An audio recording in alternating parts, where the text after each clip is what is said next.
20 years can bury a promise beneath dust, but the land never forgets the footprints of the man who kept it alive. Dawn broke slowly across the Arizona plains, pouring pale gold over miles of dry grass that bent beneath a restless wind. The old ranch looked as though it had been abandoned by hope itself. Fence posts leaned at tired angles. The weathered barn carried scars from storms no one remembered. Every board groaned softly whenever the breeze pressed against it, like an old man refusing to surrender one more day. Inside the corral, a handful of thin cattle searched the cracked earth for grass that had disappeared long before spring arrived.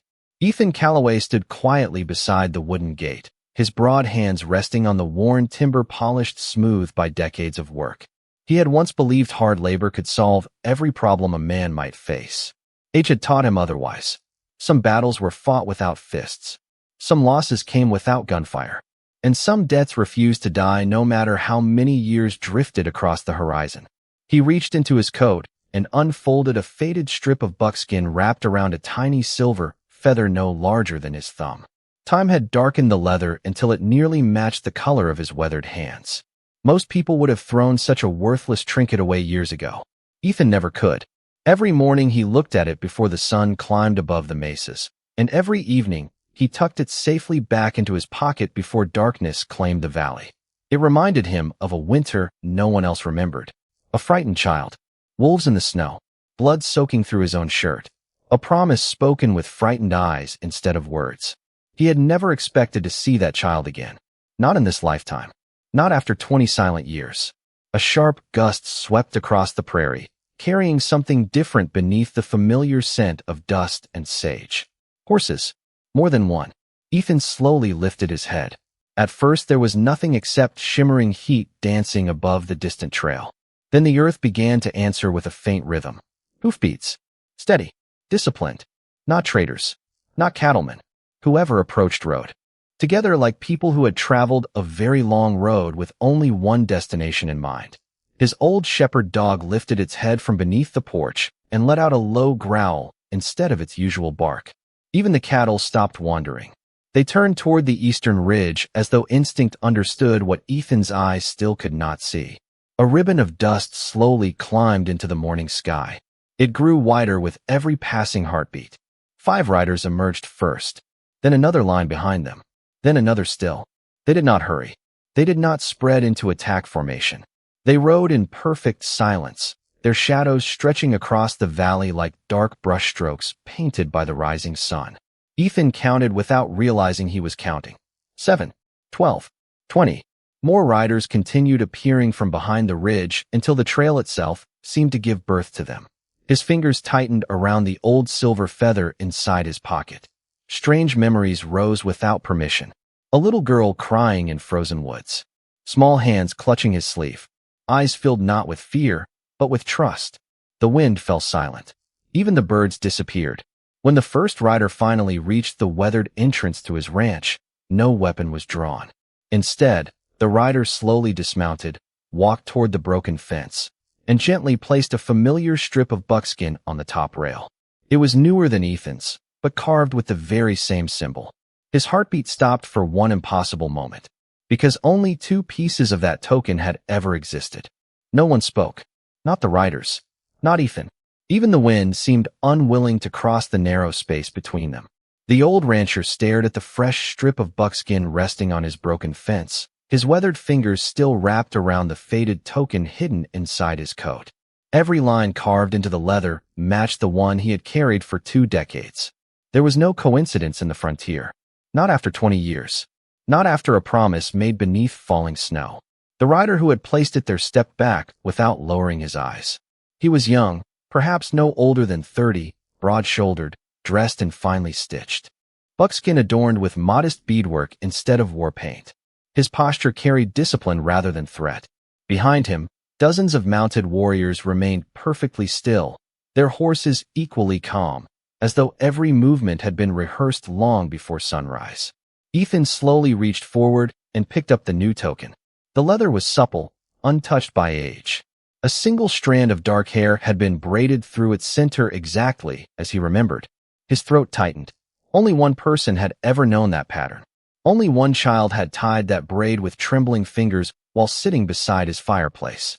"You kept it," the young rider said quietly. His English was careful, almost gentle. Ethan looked up. "I kept half," he answered. The rider nodded once. "So did she." Those 3 words struck harder than any rifle but ever could. She. Not was. Not had. She. Alive. Before Ethan could ask another question, another figure emerged from the endless line of riders. She rode neither the largest horse nor the finest one, yet every warrior instinctively lowered his gaze as she passed. Respect flowed ahead of her like invisible light. She dismounted without assistance.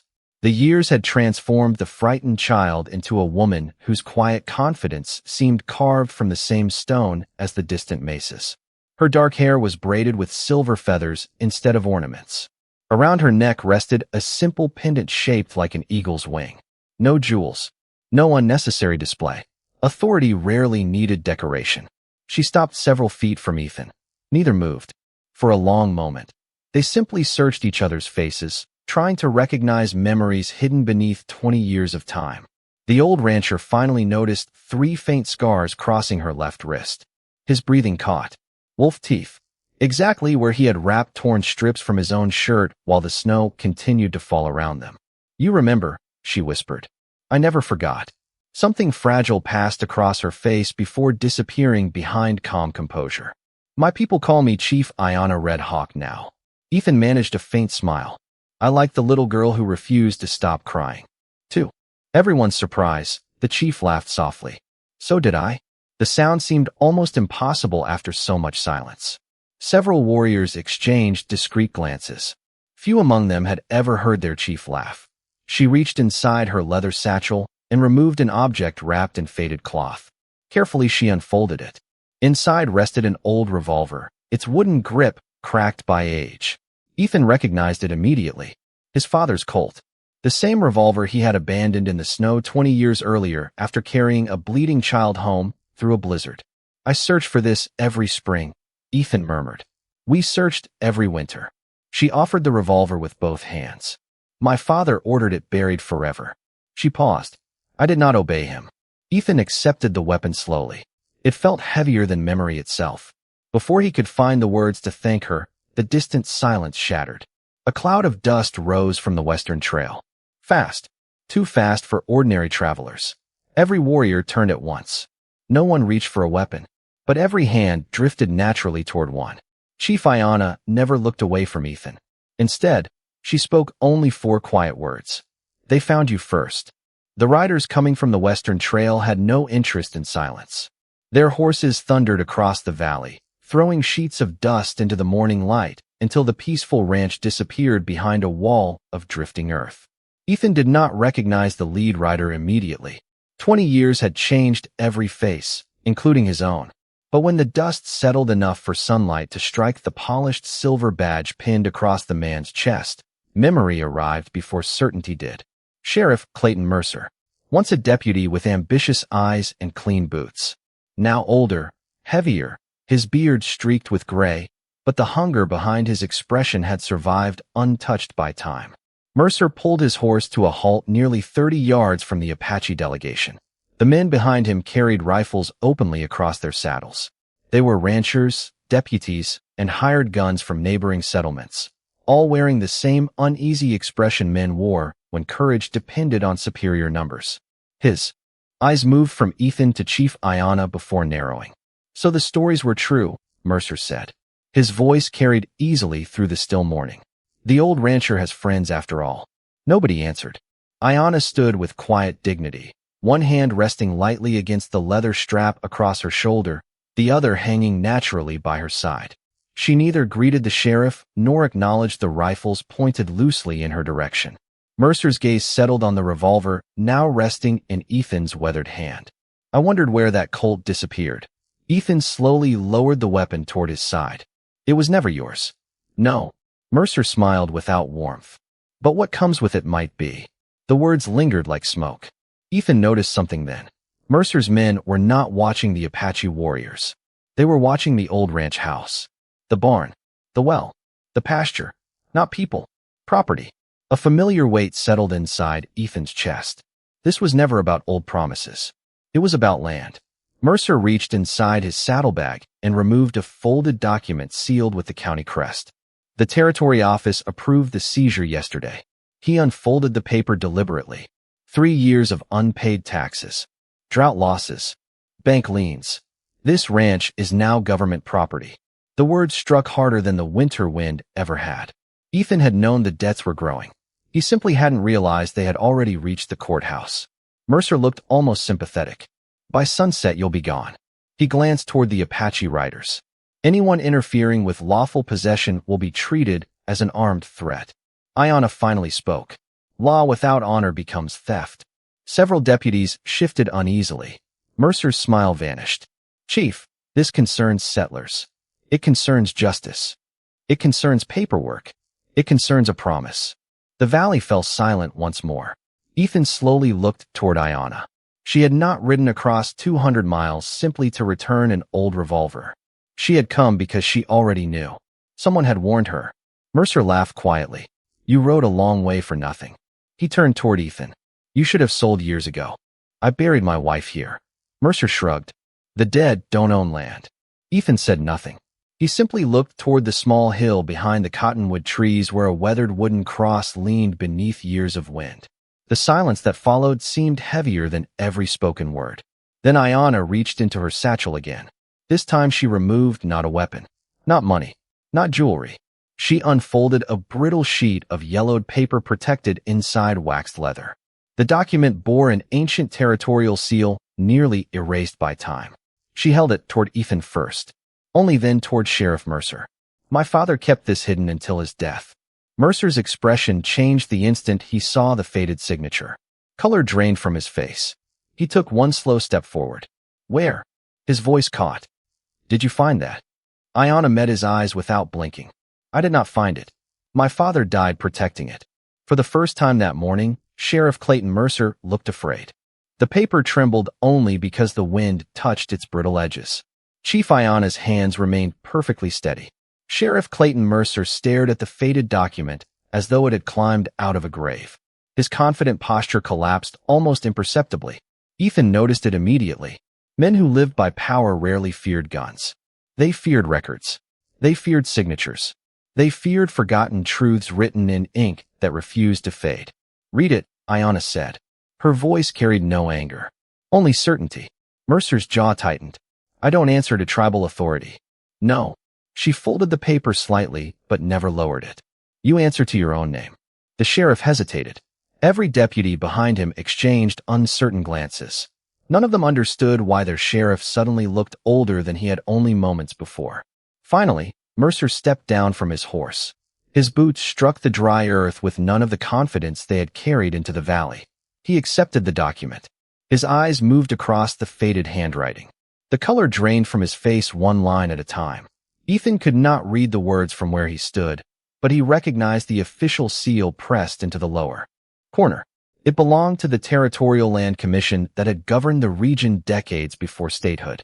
Mercer's fingers began to tremble. This. His voice cracked. This should have been destroyed. Ayanna tilted her head. My father refused. Silence answered her.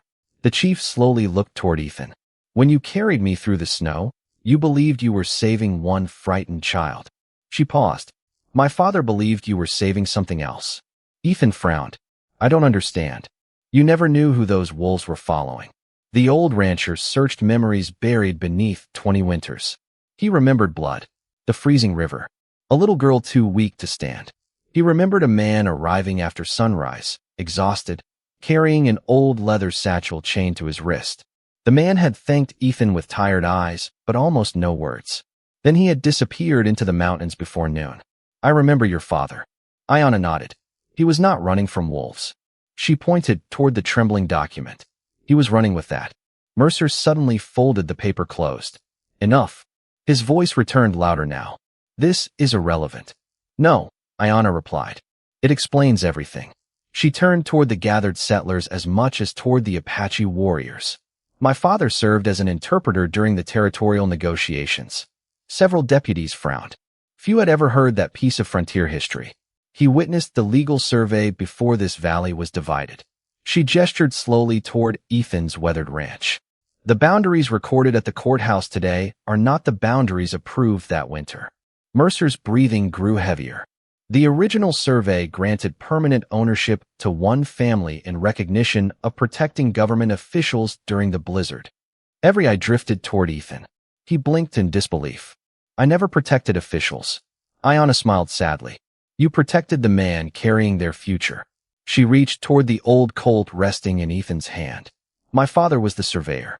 The words settled over the valley like snowfall. He never forgot. A distant memory finally broke free inside Ethan's mind. The exhausted stranger had not carried supplies. He had carried rolled maps, wax seals, metal instruments. He remembered helping the feverish man inside. He remembered feeding him coffee while the little girl slept beside the fireplace wrapped in his late wife's quilt. Most of all, he remembered refusing payment. You have your daughter, Ethan had said that morning. That is enough. Ayanna's eyes glistened. My father wrote about those words every year until he died. Mercer crushed the edge of the document inside his fist. You expect everyone to believe a dead surveyor's story? No. Ayanna looked directly into his eyes. I expect them to believe the signature at the bottom. She extended one finger toward the final line. Territorial Governor Samuel Prescott. Original seal intact. Witnessed by 3 federal commissioners. The sheriff's breathing stopped for a heartbeat. Because if the document was authentic, then every tax order, every foreclosure, every deed issued against Ethan Calloway's ranch over the past 20 years had been built upon a lie. No one reached for a rifle. That was the strangest part. On the frontier, men usually trusted steel before truth. Yet dozens of armed settlers and Apache warriors remained motionless, watching a single sheet of yellowed paper carry more weight than every weapon in the valley combined. The morning sun climbed higher, washing the ranch in pale light, while dust drifted lazily through the still air. Ethan could hear only the slow creak of the windmill behind the barn and the restless breathing of horses waiting for someone else to decide their fate. Sheriff Clayton Mercer stared at the document one final time before folding it with deliberate care. His expression hardened again, though the confidence had become forced, stitched together by pride rather than certainty. Old papers don't change today's law. His words sounded stronger than his eyes. Ayanna remained perfectly calm. They do when today's law was built upon yesterday's fraud. Mercer laughed. A short, brittle sound. My office has certified every survey in this county for 15 years. And who certified yours? The sheriff hesitated. For only a heartbeat. It doesn't matter. It matters to every family who lost land they legally owned. The sentence spread through the gathered settlers like a cold wind. Several ranchers exchanged uncertain glances. Most had stories of disputed boundaries, failed appeals, missing records, mysterious courthouse fires that somehow erased inconvenient documents while preserving everything else. One elderly rancher finally nudged his horse forward. His beard hung nearly to his chest, and arthritis bent his fingers around the reins. I remember, he said quietly. Every head turned. My father always claimed the first survey markers vanished after the war. Mercer snapped toward him. Silas, stay out of this. But the old rancher continued. He said somebody moved the boundary stones one winter. Another voice answered from behind him. My uncle said the same. Then another. And mine. Like drops of rain becoming a storm, forgotten memories surfaced one after another. No accusations. Only recollections. Half-heard conversations. Old suspicions. Stories dismissed because no one had ever possessed proof. Until today, Mercer's face grew pale once more. He realized something dangerous. The paper alone was not defeating him. Memory was. Ayanna slowly stepped toward the sheriff. There is one page you haven't read. She carefully unfolded a second sheet hidden beneath the first. This one was shorter, newer. Its edges carried water stains instead of age. My father's final statement. Mercer instinctively backed away. I don't care. You should. She read aloud. If these records are ever found after my death, know this. I did not lose them. They were taken by men who understood that changing a map is easier than changing a conscience. Silence. One of those men wore a deputy's badge. Mercer's breathing grew uneven. Ethan watched him carefully. For the first time since sunrise, the sheriff looked not angry, but trapped. Ayanna lowered the page. My father never wrote your name. Mercer's shoulders sagged with visible relief. Then she added quietly, because he didn't know it. Confusion swept across the crowd. She looked directly into the sheriff's eyes. He only knew the deputy carried a knife with an ivory handle carved into the shape of a wolf. Every eye dropped instantly toward Mercer's belt. Half hidden beneath his coat rested an old hunting knife. Its polished ivory grip caught the morning sunlight. A wolf's head, exactly as described. Mercer's hand moved instinctively to cover it. Too late. The gesture said more than any confession ever could. No one spoke. Even his own deputies stared at the knife as though seeing it for the first time. The sheriff slowly removed his hat. Sweat rolled down his temples despite the cool morning breeze. "You don't understand," he whispered. It was no longer a defense. It sounded like the beginning of one man's collapse. And Ethan realized the greatest battle waiting before them would not be fought over a ranch. It would be fought over everything the frontier had chosen to forget. The confession never came. Not in words. Men like Clayton Mercer rarely surrendered with a sentence. They surrendered in fragments, in the way their shoulders lowered, in the silence between breaths, in the realization that every lie required another lie to keep breathing. The valley waited.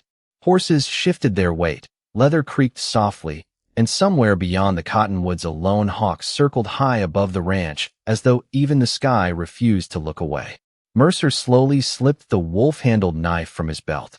Several deputies instinctively reached for their revolvers. He ignored them. The ivory grip had yellowed with age, its carved wolf polished smooth by decades of use.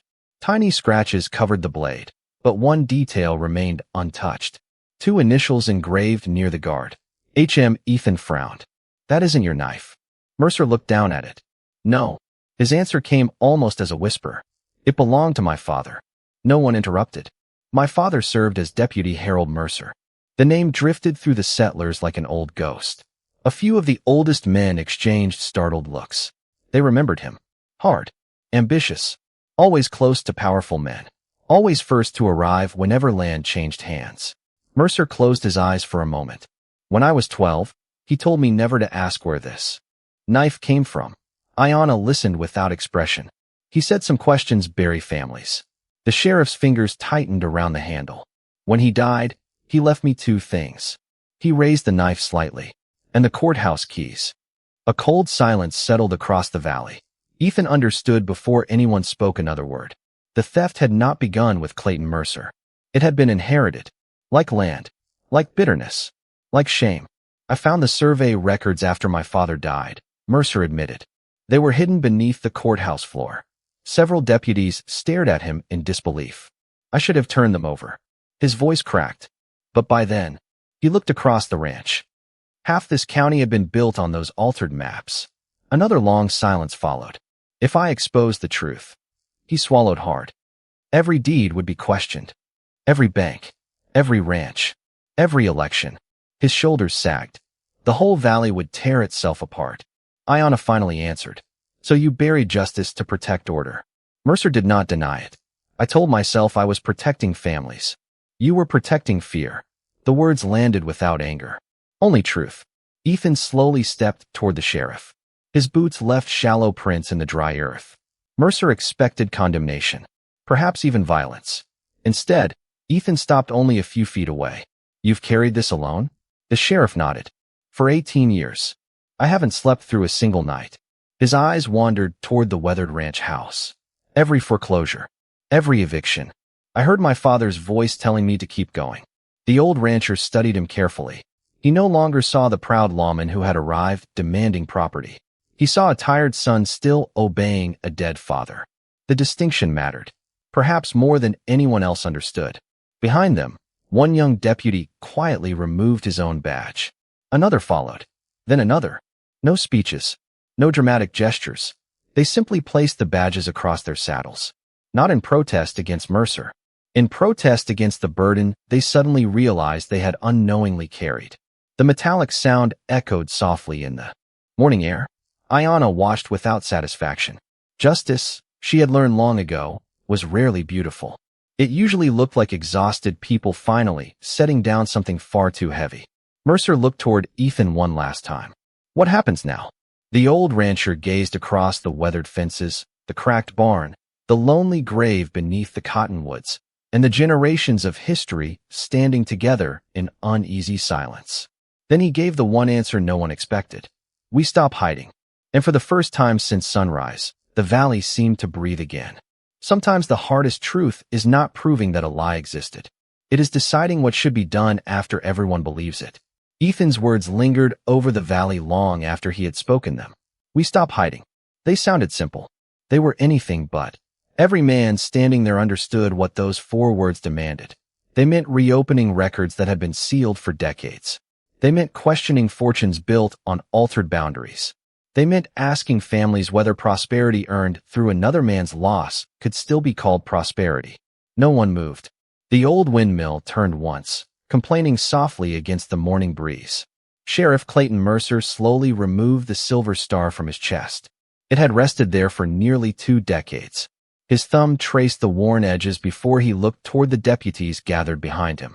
I can't ask any of you to follow me anymore. One young deputy immediately shook his head. We followed the badge. Another answered quietly. Now we'll follow what's right. Mercer lowered his eyes.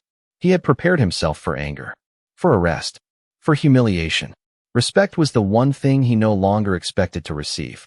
Ayanna watched the exchange in complete silence. Her warriors remained mounted behind her, forming a line that stretched along the ridge like shadows cast by the mountains themselves. They had crossed 200 miles prepared to defend their chief, if necessary. Instead, they were witnessing something far rarer than victory in battle. They were watching men surrender their pride. An elderly rancher named Silas guided his horse toward Ethan. His weathered hat remained in his hands instead of on his head. My family bought 60 acres south of here 31 years ago. His voice trembled. If those records were false. He struggled to finish. I don't know whose land I've been living on. Ethan looked at him for a long moment. Finally, he smiled. You raised 3 boys there. Silas nodded. You buried your wife beneath that oak tree. Another silent nod. You planted every fence with your own hands. I did.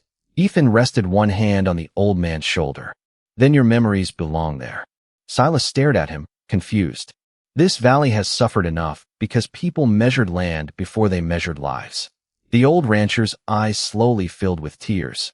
Ayanna understood before anyone else. Ethan was refusing revenge. The document had given him the power to challenge nearly every property line in the county. Instead, he chose peace. Mercer looked up in disbelief. You aren't going to reclaim everything? Ethan chuckled softly. What would an old man do with half the valley? No one answered. He continued. I only came to keep my wife's grave. The words drifted across the ranch like a quiet prayer. Every eye turned toward the cottonwood trees where the small wooden cross leaned gently in the breeze. For 20 years, Ethan had fought drought, debt, loneliness, and failing health. Not to become wealthy, not to defeat his neighbors, only to remain beside the woman he had loved. Mercer's shoulders finally collapsed beneath the weight they had carried for years. I destroyed lives trying to prevent chaos. Ethan shook his head. No, you inherited fear. The sheriff closed his eyes. Perhaps that hurt even more. Ayanna slowly walked toward the weathered grave. She knelt without ceremony and placed the silver feather pendant upon the earth. My father asked me to do this if I ever found you again. Ethan swallowed hard. He said your kindness gave me 2 lives. She smiled gently. The first was the one you saved. Her eyes lifted toward the old rancher. The second was the one your example taught me how to live. The valley fell completely silent. Even the horses seemed unwilling to disturb the moment. Far above them, the hawk disappeared beyond the bright western sky, while below, a ranch that had nearly been taken by law was quietly reclaimed by something far stronger than ownership. It was reclaimed by grace. By late afternoon, the shadows had grown long enough to touch every corner of Ethan Calloway's ranch. The valley looked unchanged to anyone passing through. The same weathered fences, the same tired barn, the same lonely house standing beneath the cottonwoods. Yet nothing was the same anymore. Truth had a way of altering a landscape without moving a single stone. Word traveled faster than horses across frontier country. Before sunset, riders began arriving from neighboring ranches. Not armed posses. Families. Old widows. Cattlemen. Blacksmiths. Storekeepers. People who had heard only fragments. A forgotten survey. A hidden document. An old rancher. An Apache chief. Each person carried the same question in different words. What happens now? Ethan had no speech prepared. He never had. He simply stood beside the porch, hat resting in his hands, greeting each visitor with the same quiet nod he had offered strangers for most of his life. Chief Ayanna remained nearby, though her warriors had relaxed their formation. Some watered their horses at the creek. Others helped repair a broken section of fence without being asked. Their movements were calm, ordinary, almost domestic. The sight unsettled several settlers. Not because it was threatening, because it contradicted stories they had believed since childhood. An elderly woman named Martha Bell slowly approached Ayanna. She leaned heavily on a walking cane polished smooth by decades of use. My husband fought Apache riders 30 years ago. Ayanna listened. He taught our children to fear every face that looked like yours. She paused, searching for the right words. This morning, her eyes drifted toward the warriors repairing Ethan's fence. I watched one of your men help my grandson lift a wagon wheel. She smiled faintly. My husband would have called that impossible. Ayanna returned the smile. Sometimes peace confuses people more than war. Martha laughed quietly. I suppose. It does. Nearby, Sheriff Mercer sat alone beneath the shade of the windmill. The silver badge rested beside him in the dust. He no longer wore it. No one had taken it away. He simply could not bring himself to pin it over his heart again. One of the younger deputies approached carrying 2 cups of coffee. He handed one silently to Mercer before sitting beside him. Neither spoke for several minutes. Finally, the deputy broke the silence. My father lost 80 acres 15 years ago. Mercer lowered his eyes. I signed the order. I know. Another long pause. My father also said you paid for my mother's medicine when nobody else would. Mercer looked surprised. I never told anyone. He never forgot. The sheriff stared into his coffee. Life on the frontier had never belonged entirely to heroes or villains. Most people carried both kindness and failure inside the same weary soul. As evening settled across the valley, Ethan slowly walked toward the cottonwood grove. Ayanna followed a respectful distance behind. He stopped beside the simple wooden cross marking his wife's grave. For several moments, neither of them spoke. The old rancher finally knelt and brushed a thin layer of dust from the weathered wood. I kept telling her you'd come back someday. His voice barely rose above the wind. I wasn't sure whether I believed it. Ayanna looked toward the fading horizon. My father believed it enough for both of you. She reached into her satchel one last time. Inside remained only a small cloth-bound journal. Its leather cover had faded almost white beneath years of handling. She placed it gently into Ethan's hands. My father's diary. Ethan frowned. He wanted you to have it. He wanted you to know something. She looked toward the grave before continuing. The story you remember. Her eyes softened. Is only half of what happened that winter. The old rancher slowly opened the first page. Folded inside rested a small drawing made by a child's unsteady hand. A cabin. A snowstorm. A man carrying a little girl through the trees. And beneath the picture, written in careful handwriting, were 7 words that made Ethan's hands begin to tremble. He saved more than he ever knew. The first page smelled faintly of cedar smoke, old leather, and winters that had long since disappeared into history. Ethan lowered himself onto the weathered porch steps, holding the journal as carefully as though it might fall apart beneath his fingers. Around him, conversations faded naturally into silence. Even those who could not read sensed that whatever rested inside those worn pages had traveled farther than any writer in the valley. The handwriting was precise, patient, the kind written by a man who measured every word before allowing ink to touch paper. The entry carried only a date, January 18th, 1864. Today my daughter lived because a stranger chose compassion over caution. He never asked our names. He never asked what we carried. He saw only a frightened child freezing beneath the snow and carried her into his home as though she already belonged there. Ethan closed his eyes. He could almost hear the blizzard again, the howl of wolves, the crackling fire, the tiny girl refusing to release his sleeve even after her fever had broken. He turned the page. The maps I protect will shape this territory. Governors believe they create the future with signatures. They are mistaken. The future belongs to ordinary men whose kindness asks for nothing in return. The old rancher's weathered hands began to tremble. He remembered apologizing because he had nothing to offer his unexpected guests except stale bread, weak coffee, and one worn blanket that had belonged to his wife. He had considered himself poor. The surveyor had remembered him as wealthy. Another page. If these records are ever stolen, my daughter must remember one thing. Never repay kindness with gold. Gold disappears. Repay it by becoming the kind of person who protects others the way that Rancher protected us. Ayanna quietly looked away. She had read those words many times. Hearing them spoken beneath Ethan's own roof gave them a different weight. The final folded page rested inside the back cover. Unlike the others, it had never been opened. Across the seal, her father's handwriting read only one sentence. For Ethan Calloway, if Providence allows. She nodded softly. It was. Always yours. Ethan carefully broke the brittle wax. Inside rested a single letter. No maps. No deeds. No hidden fortune. Only words. My friend, you once apologized because you believed you had little to give. You were wrong. My daughter survived because of your courage. I survived because of your honesty. This valley may someday remember me as a surveyor. It may remember governors, soldiers, sheriffs, and chiefs. But if justice ever returns here, it will not be because powerful men defended it. It will be because one tired rancher refused to measure another human life by the color of his skin, the language he spoke, or the secrets he carried. Ethan lowered the letter. No one spoke.